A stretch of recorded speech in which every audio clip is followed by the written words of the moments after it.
Four-part, Part 1, Part 2, Part 3, and Part 4. Now look at Part 1. Part 1. Where Usha Lee McFarling sends this report on how global warming is affecting the behavior of polar bears and creating problems for the town of Churchill, which depends on the bears for tourism. First, you have some time to look at questions 1 to 4.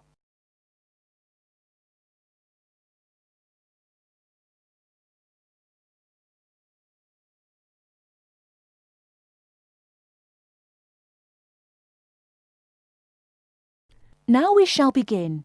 You should answer the questions as you listen, because you will not hear the recording a second time. Listen carefully and answer questions 1 to 4. This week's Our World program comes from Canada, where Usha Lee McFarling sends this report on how global warming is affecting the behavior of polar bears and creating problems for the town of Churchill, which depends on the bears for tourism. The Hudson Bay polar bears are an unusual group. They spend half their year living on the frozen sea ice. And in a normal year, around springtime, when the weather gets warmer, the bears move onto land as the sea ice begins to melt. Once they have done this, their lives enter a new phase, which involves a change in their metabolism. They don't hibernate, but their bodies slow down because they won't eat for the next 6 months. During this half of the year, they lose hundreds of pounds in weight. Each autumn, as the temperature falls, the bears migrate past the small town of Churchill, waiting for the Hudson Bay to freeze over again. When it has, the bears go back onto the sea ice. Now they can build up their fat reserves by feeding on seals. They survive because the surface of the Hudson Bay is normally frozen from mid-October through to mid-April. During these months, the bears sleep on ice floes and swim in the frigid waters. Normally, that means millions of dollars for the town of Churchill, which earns money by taking tourists into the tundra to see the bears as they pass by the town. However, recently the weather has been warmer and the bears' behavior has changed. The warm weather prevents the sea from freezing, and so the hungry bears come into town looking for food.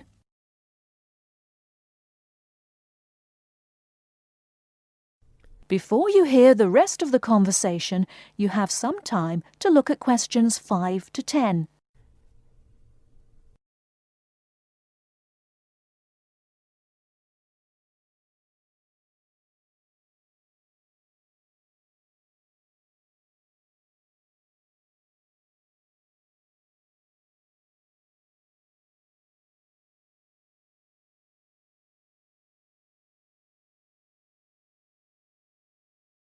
Now listen and answer questions 5 to 10.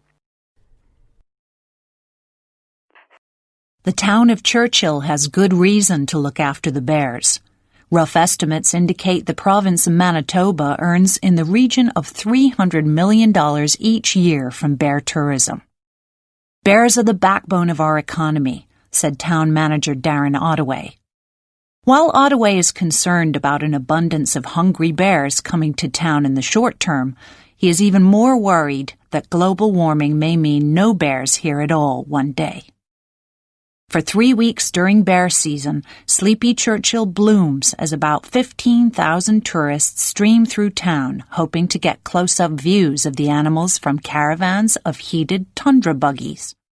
Several chartered jets unload bear gazers at the Churchill airport each day. Hotels and restaurants closed during the bleak winter filled to capacity. Polar bears are not currently an endangered species. Their total population is estimated to be from 22,000 to 27,000. But the 1,200 Hudson Bay bears could face what scientists call a local extinction. They could produce fewer cubs and eventually die out. Officials and business leaders in Churchill have already begun planning for alternative ways of generating income. Ottaway is promoting whale watching and is delighted that Japanese tourists are willing to brave the bone-chilling cold of winter to view the northern lights. It's super news for us, Ottaway said of the potential Japanese tourist boom. Warmer weather, Ottaway said, could also extend the shipping season on Hudson Bay and attract more filmmakers. The science fiction classic Iceman was filmed nearby, as well as an upcoming film, The Snow Walker. When people talk about climate change, you have to look at the benefits too, Ottaway said. Others, however, feel differently. The bears have been in our community for years, said one resident. They're like neighbors, and everybody ought to be helping to make sure their natural life cycle can be maintained. That is the end of part 1. You now have half a minute to check your answers.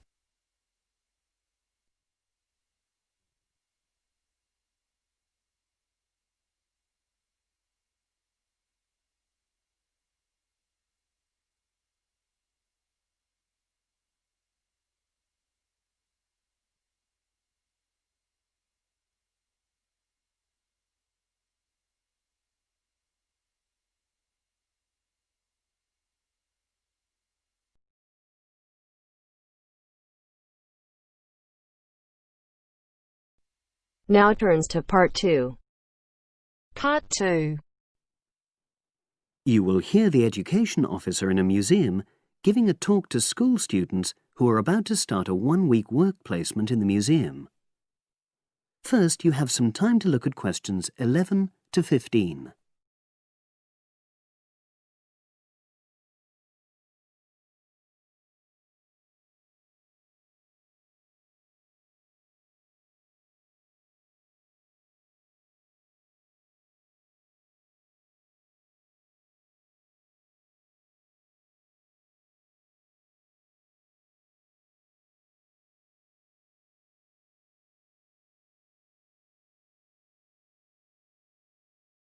Now listen and answer questions 11 to 15. Good morning and welcome. We're really pleased that you're going to be joining us next week for your work placement. Now, each of you will already have met the member of museum staff assigned to supervise you. In this short talk today, I'll be giving you more general information which will be relevant to all 6 of you. Your normal working day is 9 to 5 p.m, but on Monday, because it's your first day, we'd like you to arrive at 8:45. Please note, though, that you'll finish at the usual time. A lot of you have been asking what you should wear for work. Well, you may have noticed that we're not exactly a formal institution, so you'd really be out of place if you wear smart attire like a suit. If you go out on a trip with us, then we'd like you to wear a museum cap. It has our logo on, and we feel it helps people recognise you. But on a day-to-day basis in the museum itself, we say put on your own casual clothing because you'll be doing lots of dusty, messy work. Now, we don't have an enormous number of rules, but work placement is an excellent preparation for the real world of work, and we expect you to be very punctual and reliable.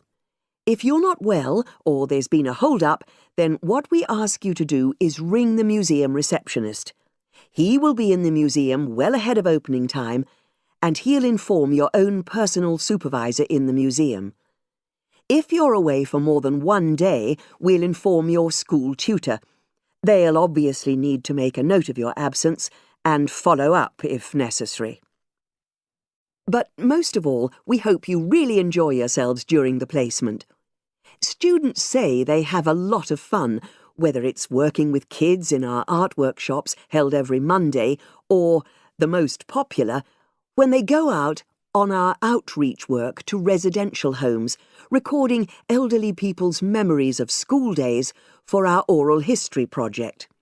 So, we hope you feel excited by the prospect of starting next week and well prepared.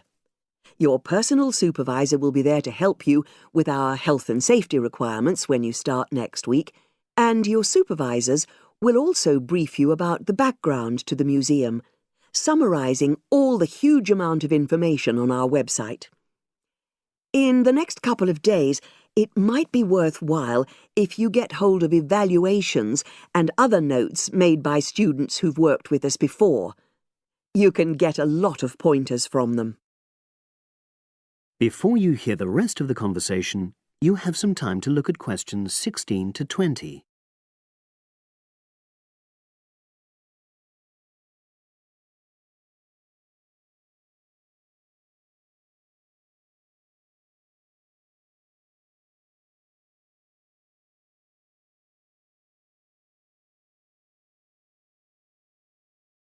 Now listen and answer questions 16 to 20. Now, before I finish today, I wanted to help you find your way around the museum. When you start next Monday, the first thing you'll need to do is sign in. Come through the main entrance and you'll see the main staircase straight ahead. To the right of this is the statue of the horse, and just behind that is a door. Go through that, and that's the sign-in office. Now, on the first day, you'll be working in Gallery 1. You'll find this as follows. In the central courtyard area, close to the entrance, there's a large chest where visitors put donations for the museum. The door just behind that leads to Gallery 1. The workshop you'll be taking part in starts at 11, but if you want to go in earlier, you can get the key and let yourself in. The key box is quite hard to find. Walk behind reception, and it's between the large gallery and the bookshop. I haven't mentioned breaks, lunch, etc. Unfortunately, our cafe's closed at the moment, so your best bet is to bring a packed lunch. We tend to have our sandwiches in the kitchen area. Go round the reception desk and you'll see a small circular cabinet. The door to the kitchen area is just behind that. Now, every day we put up notices about what's happening in the museum. Your supervisor will brief you, but if you want to check up on details, look on our staff notice board. This is in the corner of the play area, at the back, on the wall of Gallery 3. If you have any questions, I'd be happy to help. That is the end of part 2. You now have half a minute to check your answers.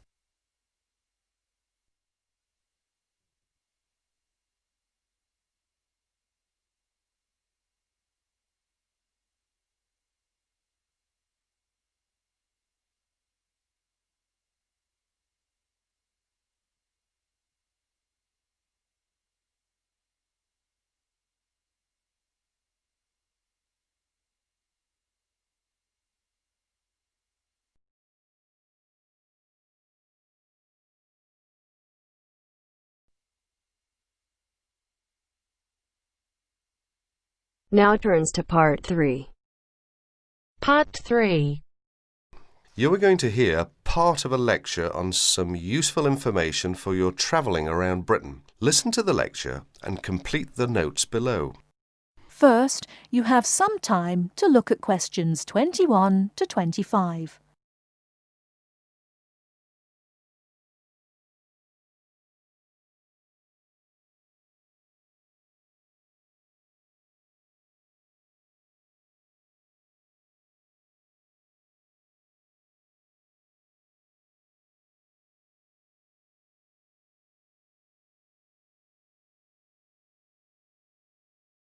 Now, listen carefully and answer questions 21 to 25. Good afternoon and welcome to the session on Britain. This afternoon, I would like to provide some useful information for you about travelling around Britain. Britain has over 700 tourist information centres. You will find them at major ports, airports, stations, historic landmarks and towns, and holiday centres. So just look out for this sign that says Tourist Information.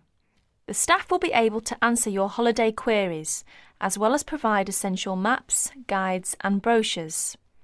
Tourist information centres at major ports and airports in London and addresses of British Tourist Authority European offices are all listed on the tourist information centres.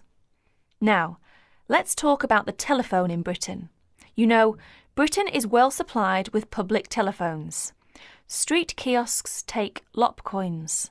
In city centres, mainline railway stations, airports and central London underground stations, payphones and card phones are in operation. For the latter, small plastic phone cards are used, and these come in 10, 20, 40, 100 and 200 units and can be bought at post offices, news kiosks, station bars and shops where the green and white card phone sign is displayed. Before you hear the rest of the talk, you have some time to look at questions 26 to 30.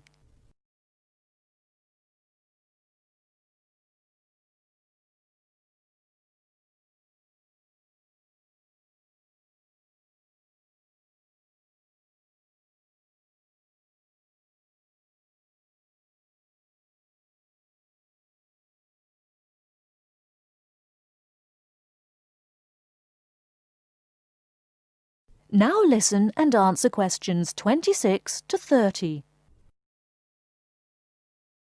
When using the different public telephone systems, make sure you read the dialling instructions carefully. Now let's see the banks in Britain. There are 24-hour banks at London's two main airports. One is Heathrow and the other is Gatwick. Otherwise, banks are normally open from 9:30 to 3:30, Monday to Friday. Barclays Bank and National Westminster Bank offer a Saturday morning service at some of their branches. National Gyrobanks has 42 bureaux de change located in post offices throughout the country in main tourist areas. Opening hours are 9 to 5:30 weekdays, 9 to 12:30 Saturday mornings. One exception to this is the Trafalgar Square office, whose opening hours are 8 to 8 weekdays and Saturdays, and 10 to 5 on Sundays.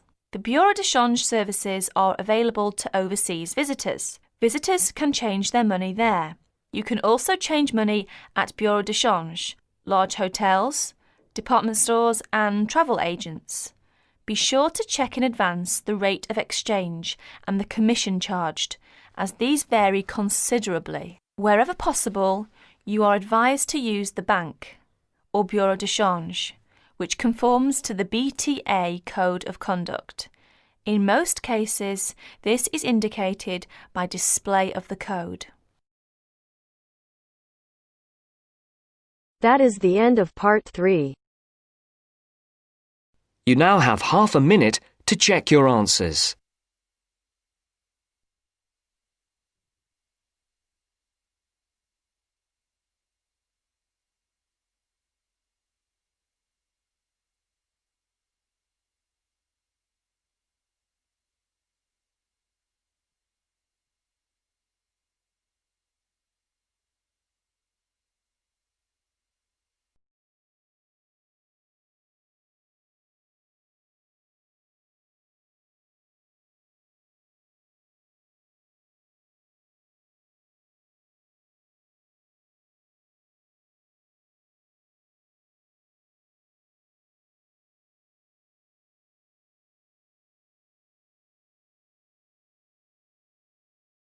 Now turns to part 4. Part 4. We'll hear a speech by the Student Union Vice President for Finance. First, you have some time to look at questions 31 to 40.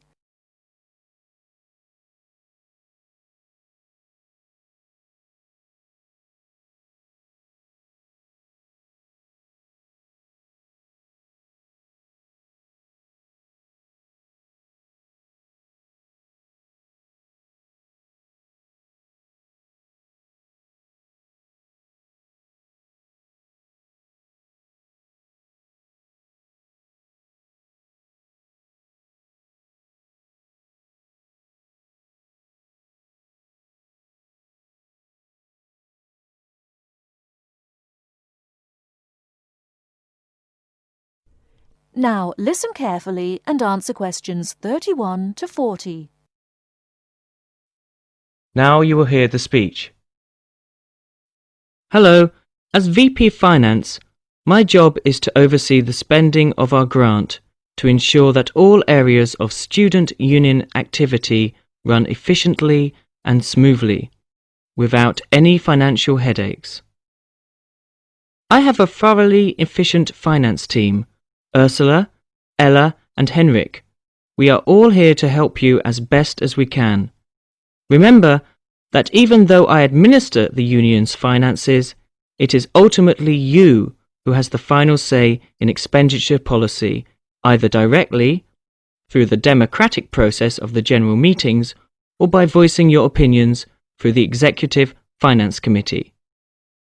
I would like to take this opportunity to thank last year's VP Finance, Martin Curry, for his excellent work in improving the financial running of the union to what it is today. Finally, remember to enjoy yourself and to use the union facilities and services to the full. And if you're still not satisfied, come and let us know why. Extra note, in order to maximise my time as VP Finance and to give a more efficient service to students, the Finance Office will only be open to students from 11 o'clock a.m. to 1 o'clock p.m. and 2 o'clock p.m. to 3 o'clock p.m. The Cashier's Office will be open from 12 o'clock noon to 2 o'clock p.m. daily. That is the end of part 4. You now have half a minute to check your answers.